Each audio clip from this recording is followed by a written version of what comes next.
All right, so thank you, John. We're going to get started, you guys. So we're going to talk about asking questions. Really, it all comes from what Rich talked about, loving people.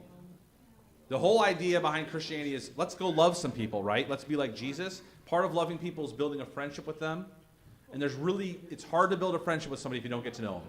And the best way to get to know them, it doesn't take a ton of talent. It doesn't take a special ability. You have to be good looking to do it. You just ask them questions. Just start asking people questions. So I'm going to start off with some questions for you. How many questions did Jesus ask in the Gospels? All of them. Wow. 50? Any other guesses? You can just throw them. I know you don't know for sure. 62? 162. Oh, wow, okay. Moving up. Anything else? Anybody else have a guess? 94? 307. He has 307 questions. Now, here's the next question. How many questions were asked to Jesus throughout the Gospels? 50? 3? 308. 308? That would be interesting. I think it's like 183. I have it up here, but I can't show it to you until I get all these questions out. What's that? It's probably 50. So about 180. How many of those questions that Jesus was asked did he answer directly? With an actual answer directly? Like 15. 15? It's not a lot? Yeah, we agree. We all agree. 15? 20? All right, here we go. Here's all the answers. Wow.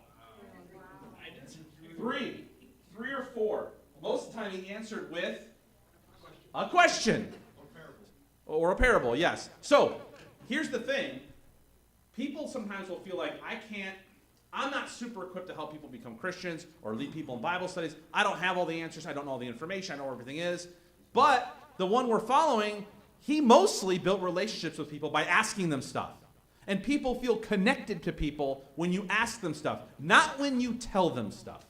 So having all the answers is very, very low on the totem pole. Jesus didn't even answer anything.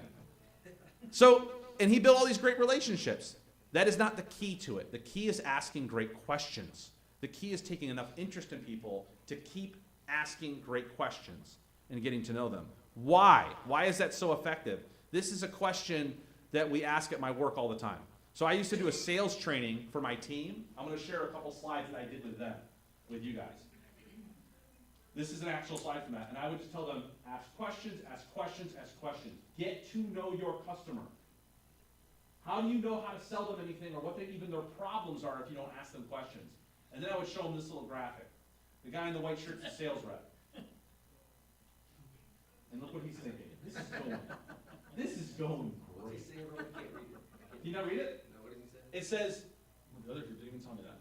He says, he's thinking, he loves me. We're going to get a huge order, and I'm going to make a lot of money. And the other guy's thinking, I hate you. This happens all the time at my work. Because salespeople tend to talk. And they talk and they talk, and they talk themselves right into the sale. Like, to themselves. And the other person's like, please get out of here. Now, notice the guy in the suit. Does he look like he hates him? No, he's smiling at him, shaking his hand. There's no way to know. This happens in relationships all the time, right? But I don't want to deal with you because you're going to be gone. I don't want to get into it. So I'm just going to pretend that everything's good and go away. This happens. Think about the most common question that we ask people. It's a good one. How are you? And what's the answer? Good. And then we go, good, and we walk away. Is everything good? No, it is not good. Most of the time there are some other things going on. And a lot of times we never know because we don't follow up that question. We just get this guy, right? Hopefully the person you're asking doesn't hate you, but. Okay, here's another one I show them. This is a salesman selling ice to Eskimos, okay? Notice his posture, eyes closed, mouth open. He's not looking at his customer, his mouth is open, talking, this is so great. If he would open his eyes and look at them and get to know them for just a couple questions, he'd probably realize they don't need this ice. And there might be something in that briefcase they do need, but he'll never know. He's going to push the ice. Okay, why does this work? I was just talking to a buddy from work. Why does this work? Why is it so effective to ask questions? Because it's biblical. I love this proverb in Proverbs 25. The purpose in a man or woman's heart is like deep water, but a man of understanding will draw it out. Your heart is like deep water, and there are things going on in that water. Some of them are buried down deep. And it takes someone of understanding to take the time and the love and the questions to draw it out of you. And that word draw comes from the Greek word dala, which means to dangle or literally let a bucket down into a well, to draw water out of the well, and then to lift it back up. And I looked that word up. Where else is it used in the Bible? It's almost always for an actual well, when they're drawing water out of. The only other time it's used that's not a specific literal well is Psalm 30, verse 1, where it says, I will exalt you, O Lord, for you lifted me out of the depths and did not let my enemies gloat over me. And I love the idea of God reaching down and lifting David out of the depths. Yeah, how far did they have to get down to get him, to save him? Yeah. It took work, it took time, it took understanding. I'm going to get him out. To me, that's what you should think about every time you ask a question to somebody. A meaningful question. I'm going into the depths. I'm going to draw something out. I'm going to throw the bucket in. I got to get it down deep. And I'm going to pull it up and see what I get. You know what I know is down there? A man's heart. It's down there in the waters. A man or a woman's heart. Can I go get some of it? Can I go get it? Can I get to know what makes this person tick? Yeah. So that's what we're going to talk about a little bit, and then we're going to do a little exercise. So, practically, and you've heard this before, open-ended questions versus closed questions, right? We've all kind of heard that before. An open-ended question is a question that takes more than a one-word response, or it doesn't have like a prefixed answer. Like if I said, are you from Charleston? It's a yes or a no. That's a closed question. The one I wrote down here was, did Nick's talk about questions change your life? And the person goes, no, not at all. That's a closed-ended question. But if I were to ask somebody, what aspect of the talk about questions impacted you the most?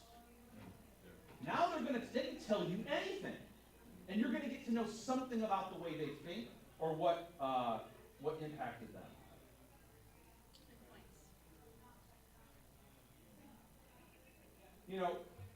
In meeting someone for the first time, you may not start off with an open-ended question. That's okay. It's hard to get deep on the first question. People might think you're weird. If you're meeting someone, say, what's your deepest insecurity, John? And they go, get away from me, right? But if I said, hey, John, nice to meet you. Where are you from? Well, I live in South Charleston. Are you from there originally? No. Those are two closed-ended questions, right? South Charleston, no. But if I said, well, where are you from? And he says, Arkansas. Again, that's sort of a closed-ended question.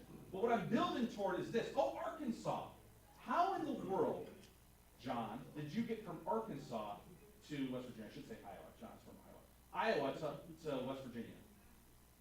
Now I have a story. There's probably a story because not a lot of people, it's not a destination state that we live in, guys. People don't just flock into West Virginia. Something went wrong. Yeah. Hopefully not. But that's what I'm getting toward. I want to get to the story of what makes John tick and how his life came to be. Thanks, Nick. No problem.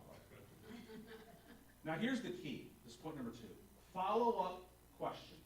This is where the magic happens because a lot of us have been in a conversation where someone will ask us an open-ended question. The how are you? Or the how did you end up coming to West Virginia? Great question. And then you get an answer and the conversation sort of dies out. Usually what happens is the person then tells you their story. And I'm not saying that's a bad thing, but the digging has stopped. And now it's kind of like you're waiting for your turn to talk, that kind of thing can happen. Where this gets really powerful is when you follow up with another question that's open-ended, that builds off the first. So, if you're, we're having the potluck after this, and you're saying, what impacted you the most about the talk about questions? And the answer is, well, I was really surprised to hear that Jesus asked so many questions and answered so few. Normally, I'm pretty insecure when I talk to people, and maybe you think, maybe I can actually connect with people the way Jesus did. That's the answer you get.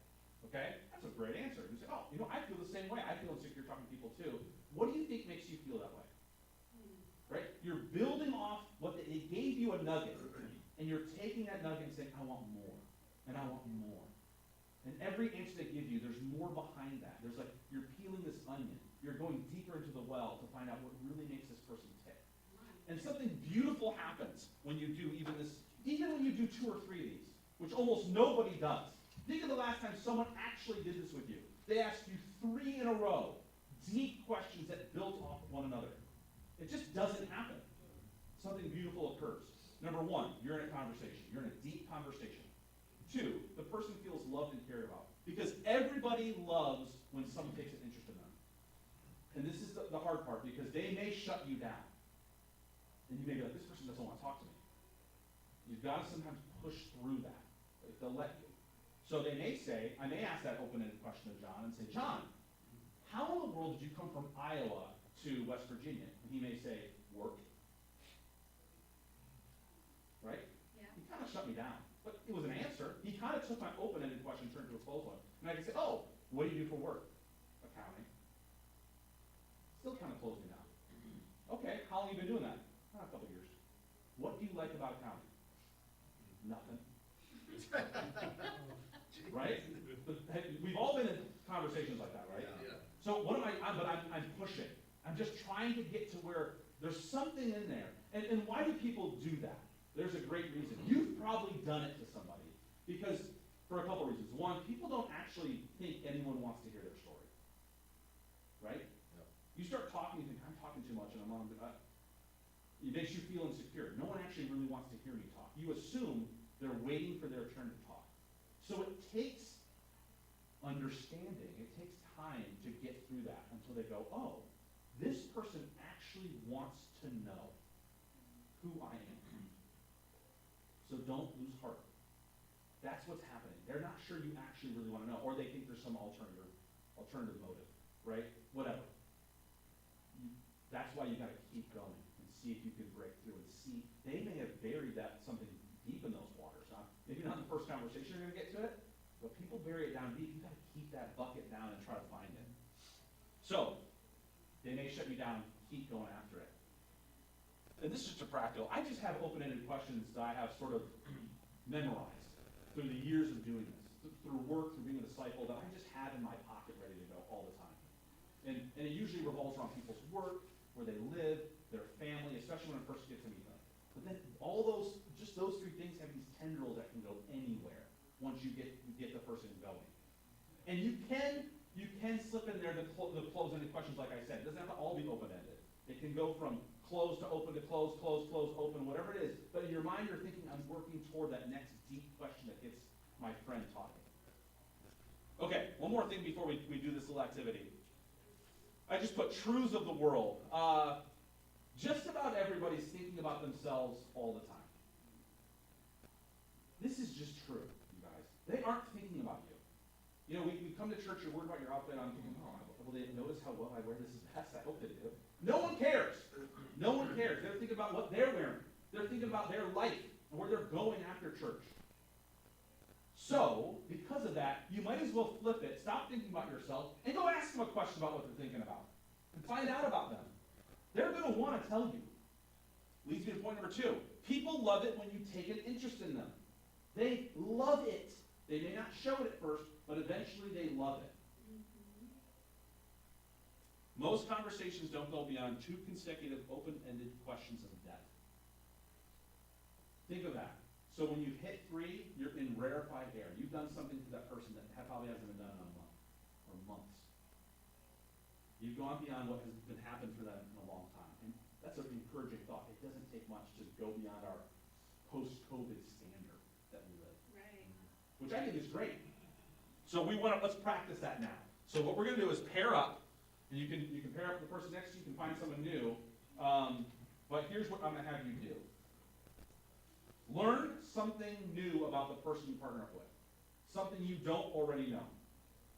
Ask a minimum of 3 open-ended questions. I think I have this up here.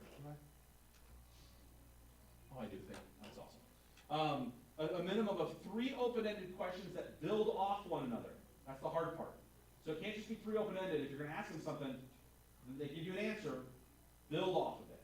Okay, so don't shut them down. Give them an answer that has something in it. But then you build, you're trying to get deeper and deeper, okay? Make it something deep, personal. It doesn't have to be private, don't share anything you don't want to share, but something meaningful that matters to them. I had a conversation with Jeremy, and he loves Star Wars, and we got a conversation about Star Wars. That may not seem very meaningful, but he was fired about Star Wars. And honestly, I kind of am too. I love Star Wars. So it was a great conversation. It doesn't have to be like the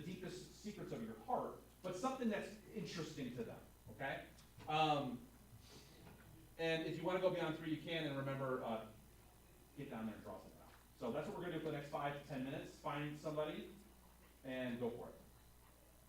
Does that make sense? Yep. All right, awesome.